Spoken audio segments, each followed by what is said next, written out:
O Drew, kain na. Puyat ka na naman. Sa pag-aaral mo ba yan o kaka-computer mo? Of course, studies pa. Tas laro, konti. Basta anak, huwag ka masyadong magpupuyat.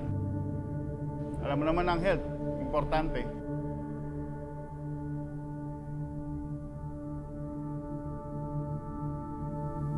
Miss kita pa.